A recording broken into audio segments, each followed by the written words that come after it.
Water is life.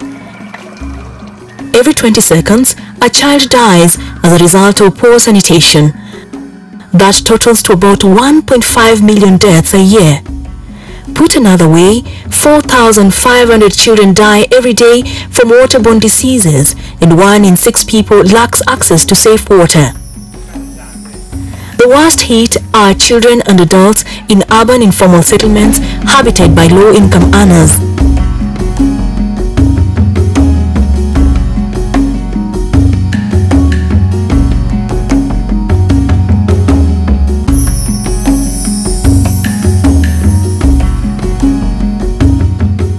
The truth that we cannot turn around from is that we are very rapidly urbanizing. In 2030, more than half of us are going to be in urban space. So urban is the future of Kenya. Every day, scores of people make perpetual trips to urban centers with the hope to find a source of livelihood. However, not all are lucky. This lot of people is confronted by perennial shortages of water and often do not have enough safe fresh water to meet their basic needs for drinking, cooking, and cleaning. The United Nations Development Programme report of 2006 put Kenya's average water use per person per day at 50 liters, while Uganda, Ethiopia, and Rwanda are less that at 30 liters. Slum life has been synonymous with lack for ages, be it lack of water, proper sanitation facilities, among other basic services which are often readily available for the middle class and high class residents. Congestion in such areas chokes available resources and make would-be service providers shun informal settlements. Majority of even donor communities would like to invest in projects where we have secure tenure, that tomorrow nobody will come and say, this is my rad, you have to move, and water points are valorized. The world is running out of fresh water, Kenya too, and so is the urban dweller. One of the United Nations Millennium Development Goals is to reduce by half the proportion of people without sustainable access to safe drinking water. While 1.1 billion people still cannot access safe water, this is an enormous task. Be as it may, informal settlements continue to lodge more dwellers just as much as it does numerous non-governmental organizations which seek to enhance living standards of such residents. However, faced with diverse policy issues and the tempting trait of competition, such organizations seldom achieve their intent scores. That is why the Civil Society Urban Development Program CSUDP was established in 2010. CSUDP adds to the growing voices of the civil society movement with a vision for water as part of the goals to reduce poverty and disease. The main intent of this program was to try and create a facility that can extend support to civil society organizations that are working within the urban sector. And not just working within the urban sector, but working with the poor in the urban sector. CSUDP was birthed following a consultative workshop through which the Swedish International Development Agency SIDA aimed at facilitating its new strategies in supporting civil society organizations in Kenya. For this commitment, I thank all those involved in the process and the people and the government of Sweden through their embassy in Nairobi. CSUDP seeks to address urgent needs in the priority sector of urban development with a clear focus to coordinate civil society organizations as well as complement government initiatives. Civil society can never replace government in terms of investment portfolio. But yet, civil society can create a lead in providing products that are easily acceptable and viable. CSUDP anchors its strength on 3 key pillars, which include coordination, access to basic services and shelter, as well as policy development. Realizing that unsafe water and lack of basic sanitation fuels poverty, the program has mobilized and facilitated 7 implementing partners working around water, sanitation, environment, shelter, planning, and financial cooperation. 6 demo projects within major urban slums have been jointly implemented with partners. Through CSUDP, there is evidence that simple, acceptable, low-cost interventions at the household level can dramatically improve the water quality and access for the poor urban dwellers. Maji na Ufanisi, for instance, has engraved an indelible mark in many informal settlements providing water and sanitation amenities. Tulikuwa naenda baili nyingi tukitafuta maji.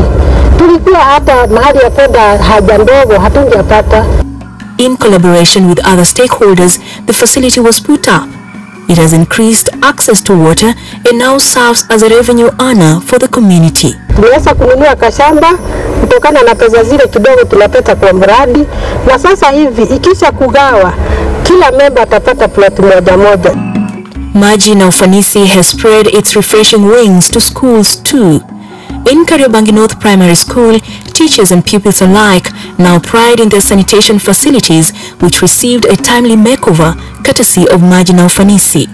Because we have a few toilets, they go there to line up during break time. So the bell is rung before every child has visited the toilet. When those toilets were in that bad conditions, we didn't have even those bins.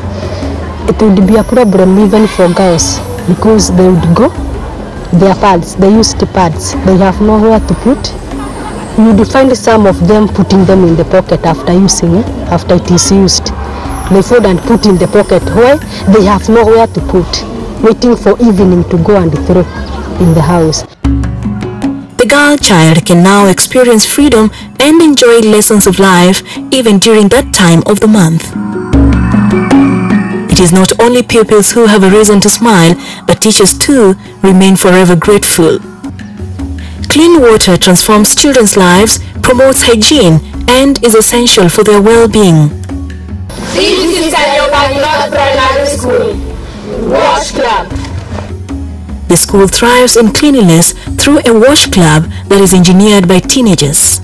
Now I can teach some children how to be clean so that they can protect themselves from such diseases like diarrhea, stomachache, and other diseases. Those children belonging to the club, they are very, very clean, very tidy and responsible. However, Kenya, like many sub-Saharan African countries, is taking tentative steps towards achieving the Millennium Development Goal pledge they made to halve the proportion of people without sanitation by 2015. A report by the international charity Water Aid, dubbed Off Track, Off Target, shows that there are more people in the world today lacking adequate sanitation services than in 1990. All of this has massive consequences for child mortality, especially in Africa. The Water Aid report highlights that the shortfall in water and sanitation services costs sub-Saharan African countries around 5% of GDP each year, that is $47.7 billion, more than is provided in development aid to the entire continent at $47.6 billion. Those are the figures. And these are the masses. To find a poor person within the informal settlement may be paying more water than a person living in Muthaiga by the fact that they buy in jerrycans. Well, the water company sells to legal connections in cubic meters. Water poverty has seen many people resort to illegal water pipe connections, some of which hang dangerously side by side with waste matter. This exposes residents to constant attacks by waterborne diseases, thus a loss of productive time. In places where the commodity is unavailable, the situation is worsened further by many long trips to water points. According to the study done by SANA with support from the WSP World Bank in 2007, only 13% of the citizens of Kisumu have access to pipe network, to individual connections. The fact that most of these facilities are located at a distance or outside the residential areas necessarily also meant that particularly during night time, women and maybe girls are forced to go outside to attend to their sanitation needs, and it is during those hours that sometimes they then are subjected to rape and some other forms of assault. These are some of the challenges Civil Society Urban Development Program seeks to counter in its projects run by various implementing partners.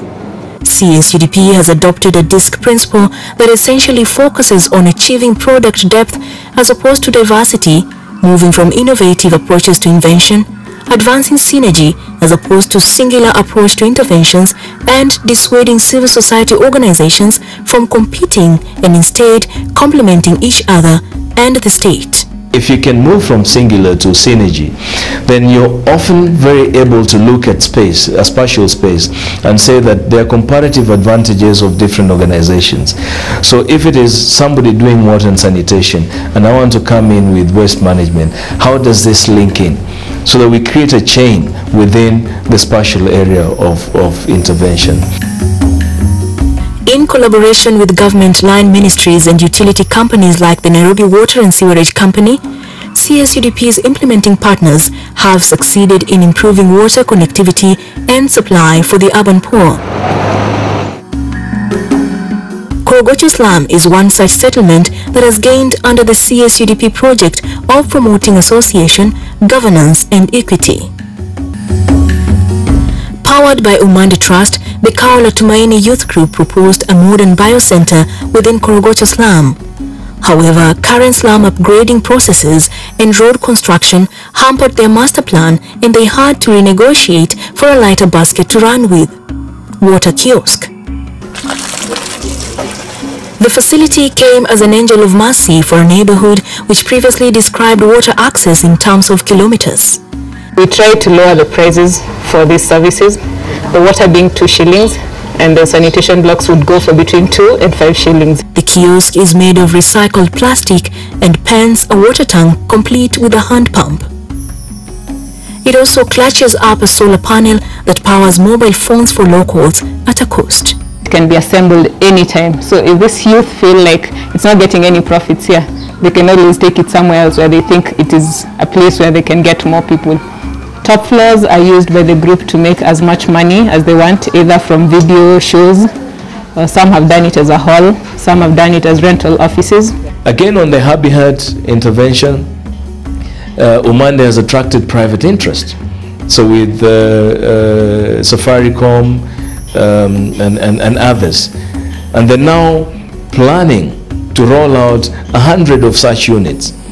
Civil Society Urban Development Program's values are based on human rights approach, which shifts all project plans and activities from focusing on the need of people and groups living in poverty to the recognition of their equal rights to access resources necessary for their well-being, social inclusion, and a dignified life. To achieve this, CSUDP has brought on board Haki Jamii. Haki Jamii administers a project that demonstrates innovative advocacy and lobbying approaches that promote the right to adequate housing and access to basic services for the urban poor through constructive dialogue and adoption of proposed policies. We'll be able to look at what has been presented to Parliament against what we submitted and see whether there are areas of convergence, or if there is very many areas of departure, and if there are very many areas of departure, then the next question would be, what should we do to try and lobby so that some of those issues that we consider to be so fundamental do not get lost when the document is subsequently taken to Parliament for debate. The new constitution places Kenya among the countries that place water and sanitation as a human right. This entitles everyone to sufficient, safe, acceptable, physically accessible and affordable water. With access to water rights entrenched in the constitution, it called for massive reforms in the water sector, including policy realignment to enhance access and affordability. But challenges still hang on the transitional lane, the possible role of the urban government for water and sanitation services, and how the assignment and transfer of assets under the new county system is supposed to occur is not clearly defined. The key challenge there is then to put in place the mechanisms that will allow counties to cooperate in allowing the resources to be used where they're needed, because the normal instinct of counties will be that this is our water and we should keep it here. On its part, CSUDP has successfully mapped a total of 943 civil society organizations working around urban development in 15 key towns within Kenya, stating their main mandates, geographical locations, among other factors. CSUDP therefore seeks to engage civil societies on a platform that encourages consistent and progressive dialogue on emerging urban issues. And that dialogue is not just dialogue for the sake of dialogue, but I think it's dialogue to achieve certain element of consensus that can therefore inform and provide knowledge for urban development processes. Improving access to water requires innovative approaches to scale up household supply through cost-effective workable solutions to reach low-income populations. You have a role to play. Together, it is possible.